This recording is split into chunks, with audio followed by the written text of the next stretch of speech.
Okay sir. முதல்ல நான் 2-3 விஷயத்தை சொல்லிடுறேன். ஆனால் எனக்கு ராமசுப்ரமணியன் சார் பேசுனதுலேயும் ஒரு கருத்து இருக்குது. அமெரிக்காவில் யார் ஆட்சிக்கு வர்றாங்கிறது இந்திய நாட்டு மக்களுடைய பிரச்சனை இல்லை, அல்லது இந்திய தலைமை அமைச்சருடைய பிரச்சனை இல்லை. அது யார் வேணாலும் ஆட்சிக்கு வரட்டும் போகட்டும், அது ஒரு ஏகாதிபத்திய நாடுங்கிறத ஞாபகத்தில் வச்சுக்கணும். பிரிட்டிஷ் ஏகாதிபத்தியத்தை எதிர்த்து போராடி நம்ம வெளியேற்றினோம். இப்போ அமெரிக்க ஏகாதிபத்தியத்தில் நம்ம சரணடைந்து கொண்டிருக்கிறோம். முதல்ல நான் அதை சொல்லிடுறேன். எப்படின்னு கேட்டிங்கன்னா, அவர் சொன்னார் அமெரிக்காவிலேருந்து ரஷ்யன் ஆயில் வாங்குறதை பற்றி ஓப்பனாக சொன்னாங்க. நீங்கள் கேட்டிங்களா, 2ஆம் தேதி அமெரிக்காவில் இவர் என்ன ட்ரம்ப்பு ட்விட்டரில் போட்டாருங்க. அவர் ட்விட்டரில் போட்டோன்னே அந்த டெப்டி செக்ரட்டரியான அக்ரி இருக்கார்ல, அவரும் ட்விட்டரில் போட்டார். நல்லா ஞாபகம் வச்சுங்க. அப்புறம் தான் இந்திய நாட்டுடைய பிரதமர், என்னுடைய நண்பர் ட்ரம்ப்புக்கு நன்றி, நீ நல்ல உதவி பண்ணியிருக்கீங்க பொருளாதாரத்தில், எது நல்ல உதவி பண்ணியிருக்கீங்க பொருளாதாரத்தில், நீ தலை வணங்கினாரா இல்லையாங்கிறதான் விட்டுருவோம், நல்ல உதவி பண்ணியிருக்கேன் உங்களுக்கு நன்றின்னு போட்டார். இப்போ எனக்கு என்ன சொல்ல தோணுதுன்னா, பிஜேபிக்காரவங்க காங்கிரஸ் புதிய பொருளாதார கொள்கை கொண்டு வந்தோடனே சுதேசி ஜார்க்கண்ட் மஞ்ச் அப்படின்னு ஒன்று ஆரம்பித்து, இந்திய பொருட்களை வாங்கு, சுதேசி பொருட்களை வாங்கு, விதேசி பொருட்களை வாங்காதேன்னாங்க. இப்போ என்ன நடந்துகிட்டு இருக்கு? இப்போ விதேசிக்கு பிரச்சாரம் நடந்துகிட்டு இருக்கு. இப்போ ஒரு வார்த்தை வட இந்தியில் ஒரு பெரிய ஃபேமஸ் வார்த்தை என்ன தெரியுங்களா உங்களுக்கு? அதாவது நாம் நரேந்தர் காம் சரண்டர். நரேந்திரன் பேர் நரேந்திரன், ஆனால் அடைகிறது சரணாகதி அப்படிங்கிற வார்த்தை இந்தி சேனலில் இப்போ முக்கியமான ஒரு வார்த்தை. நாம் நரேந்தர் காம் சரண்டர் அப்படிங்கிறது. பர்சனல் அட்டாக்லாம் இல்லை, சரண்டர். நான் சரண்டர் தான் நான் சொல்றேன் எப்படின்னு. அதாவது முதல்ல டேரிஃப் இந்தியாவுக்கும் அமெரிக்காவும் 3%. நீங்க கேட்டீங்க எக்ஸ்போர்ட் ப்ரமோஷன் கூட 10க்குள்ள இருக்குன்னு சொன்னார். 3% தான் டேரிஃப். பொருட்களுக்கு 10 வரை இருக்கு. 3ல 10 வரை இருந்திருக்கலாம். ஆனா அதுக்கப்புறம் எப்படி அது 25 ஆச்சு, எப்படி 50 ஆச்சு? 50 என்பது என் தலையில கத்திய வச்சுக்கிட்டு என்ன விரட்டி வாங்கினது 50%. அப்போ ஒரு தன்மானம் உள்ளவன் என்ன சொல்லுவான்? என்ன வெட்டினாலும் சரி, என் தலை போனாலும் சரி ஏத்துக்க மாட்டேன்னு தான் சொல்லியிருக்கணும். நான் எந்த நாட்டில இருந்து என்ன வாங்க வேண்டும், எந்த நாட்டுக்கு என்ன செய்ய வேண்டும் என்பதை அமெரிக்கா சொல்ல வேண்டிய அவசியம் இல்லை. அமெரிக்கா நரேந்திர மோடியையோ அல்லது இந்திய அரசாங்கத்தையோ தேர்ந்தெடுக்கவில்லை. அதை நம்ம தெளிவா இருப்போம். அப்போ நீ ரஷ்யாவில் ஆயில் வாங்கினதுனால உனக்கு அபராதமும் போட்டான். அப்பவும் எதிர்த்து நம்ம ஒரு வார்த்தை கூட பேசல. அடுத்தது என்ன? இப்போ கூட பாராளுமன்றம் நடந்துட்டு இருக்கு. நீங்க கேட்டீங்கல்ல தலைப்பு என்ன இவ்வளவு எதிர்ப்பு தெரிவிக்கிறாங்க. பாராளுமன்றம் நடந்துகிட்டு இருக்கு. அங்க ஒருத்தர் ட்விட்டர் போடுறாரு, அவங்களோட டெப்டி செக்ரட்டரி ஒரு ட்விட்டர் போடுற அமெரிக்காவில இருந்து, நம்ம பிரதமரும் ட்விட்டர் போடுறாரு. அவ்வளவுதான், முடிஞ்சு. இதுதான் முடிஞ்சு போச்சு. எப்போ வருது டீடைல்? 7ஆம் தேதி தான்.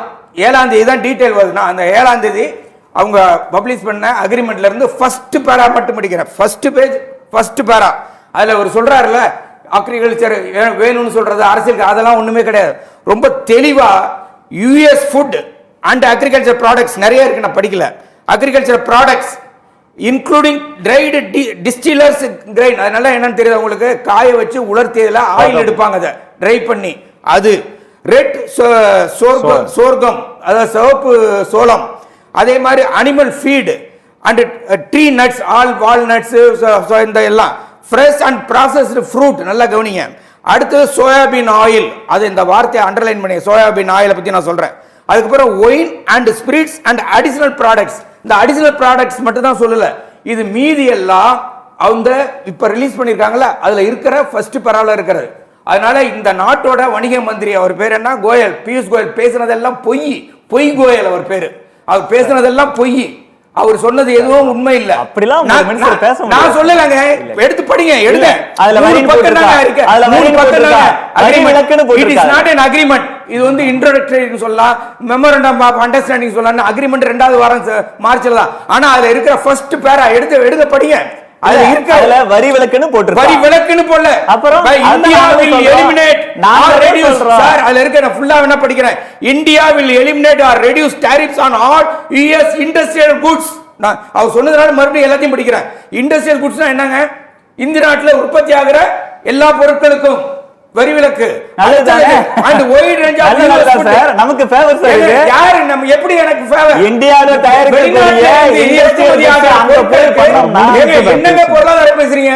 வெளிநாட்டுல இருந்து இறக்குமதி செய்யற பொருட்களுக்கு 0% இறக்குமதி வரி போட்டா இது இந்தியாவுக்கு நல்லதா? மாத்தி புரியல. ஏற்கனவே 0% நம்ம இறக்குமதி பண்றதுக்கு இருக்கு, அது வேற விஷயம். அடுத்த ஒரு முக்கியமான விஷயம் நான் சொல்லிடுறேன் சார். அதாவது 3% இருந்தது, இப்போ என்னன்னா அவங்க அக்ரிகல்ச்சர் ப்ராடக்ட் எல்லாத்தையும் கொண்டு வந்துட்டாங்க. சோயாபீன்ல இந்தியா நம்பர் 1 கண்ட்ரி தெரியுமா உங்களுக்கு? ஏற்றுமதியில் அவங்க வந்து 125.62 மில்லியன் டன்ஸ் ஏற்றுமதி பண்ணிட்டு இருக்கோம். நம்பர் 1 கண்ட்ரி சோயாபீன்ஸ் ஏற்றுமதியில்.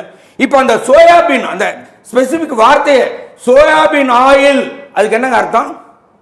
அப்போ சோயாபீன் உற்பத்தி பண்றான். அடுத்து ஃப்ரூட்ஸ், அது அதே மாதிரி processed fruit and fresh fruits, ரெண்டும் பழங்களும் அல்லது ப்ராசஸ்டு பதப்படுத்தப்பட்ட பழங்கள்னா இது என்னங்க அர்த்தம்?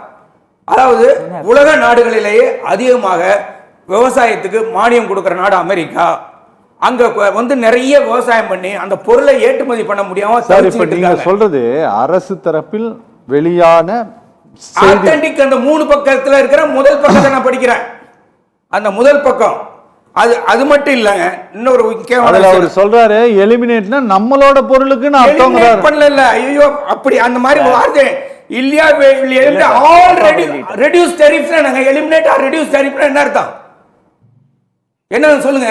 100 ரூபாய் போட்டு நான் வரியை நான் எலிமினேட் பண்றேன்னு அர்த்தம். 100 ரூபாய் இல்ல சொல்லிறேன். ஏனா சார் முடிச்சிட்டோம். முடிச்சதுக்கு அப்புறம் அடுத்த ஒரு முக்கியமான விஷயம் நான் சொல்லிறேன் சார். அதாவது இப்போ வந்து முதல்ல வந்து ஒரு இன்டர்நேஷனல் அக்ரிமெண்ட்டை ட்விட்டரில் போட்டது அல்லது ட்விட்டரில் பயில் சொன்னது, அது ஒரு அரசியல் அதிகாரத்துக்கு எதிரான ஒரு செயல். நம்பர் 1. அயோக்கியத்தனம்னு சொல்றேன். அயோக்கியத்தனம். ஒரு நாட்டோட பொருளாதார அல்லது வியாபார கட்டமைப்பு சம்பந்தமாக ஒருத்தர் ட்விட்டர்ல போடுறாரு, ஒரு டெப்டி செக்ரட்டரி போடுறாரு, அதுக்கப்புறம் தான் பியூஷ் கோயல் வந்து பத்திரிகையாளர் சந்திக்கிறாரு. அப்போ அவர் அன்னைக்கு பத்திரிகையாளர் சந்திப்பில் சொன்னது பூரா போய் இப்ப வெளியாக இருக்கிறது. 7ஆம் தேதி வெளியானதுங்க. 7ஆம் தேதி முதல் பக்கத்தில் இருக்கிறத நான் படித்தேன். அடுத்தது இன்னொரு விஷயம் என்ன, இந்த அமெரிக்கா என்ன பண்ணிட்டு இருக்காங்க? இப்போ உலக நாடுகள் முழுவதும் அமெரிக்கா அந்த கையை முறுக்கிற வேலையை செய்யறாம, அதுக்கு பேரே ரோக் ஸ்டேட் என்று பேர். அமெரிக்காவுக்கு பேர் என்ன? Rogue state. அவங்க என்ன, அவங்களோட நோக்கம் என்ன? இந்தியாவை வந்து ரஷ்யன் ஆயில வாங்கணுமா வேண்டாமாங்கிறத யார் எடுக்கிற முடியுங்க? இப்ப சொல்லுங்க. எடுக்கிற முடியும் இந்திய நாட்டு அரசியல் தலைமை எடுக்கிற முடிவு தானே. ஆனா இப்ப அவர் சொல்றாரு குறைச்சிக்கிறேன்னு ஒத்துக்கிட்டாங்க. நான் ஒரு வாரம் பார்ப்போம், அந்த மார்ச் 2வது வாரம் வருது இல்ல, அது வரையில பார்ப்போம். அதுக்குள்ள மாறினா யாரு? ஒரு டெப்டி செக்ரட்டரி சொல்றாருங்க, அதுக்குள்ள நீங்க மாத்திக்கலனா குறைக்கலனா நாங்க மறுபடியும் 50% போவோம்னு சொன்னா நீங்க ஒரு சர்வாதிகாரத்துக்கு அடிபணிஞ்சு போறீங்களா இல்லையா? நம்ம ஒத்துக்கிட்டோமா இல்ல? நான் சொல்றேன், டீடைல் சொல்றேன். நம்ம ஒத்துக்கிட்டோமா இல்லங்கிறதுல அங்க பாருங்க, 30ல இருந்து 34% வரையில் இறக்குமதி ஆகி கொண்டிருந்த ஆயில் ரஷ்யாவில இருந்து இப்ப குறைஞ்சு 17.21 குறைஞ்சு, அதாவது 1.2 மில்லியன் பீப்பாய் கச்சா எண்ணெய் அந்த அளவுக்கு குறைச்சிருக்கோம். அது மட்டும் இல்ல, அங்க இருக்கிற நயா கம்பெனி தவிர மற்ற எல்லா company, public sector, private sector எல்லாருமே எங்களுக்கு ஆயில் வேண்டாம்னு சொல்லிட்டாங்க. அப்ப என்ன அர்த்தம்? குரல் என்ன? இந்திய நாட்டோட பிரதமர் அமெரிக்க நாட்டோட ஜனாதிபதிக்கு பயந்து போய் இந்திய நாட்டினுடைய வியாபாரத்தை முடிவு செய்கிறார்.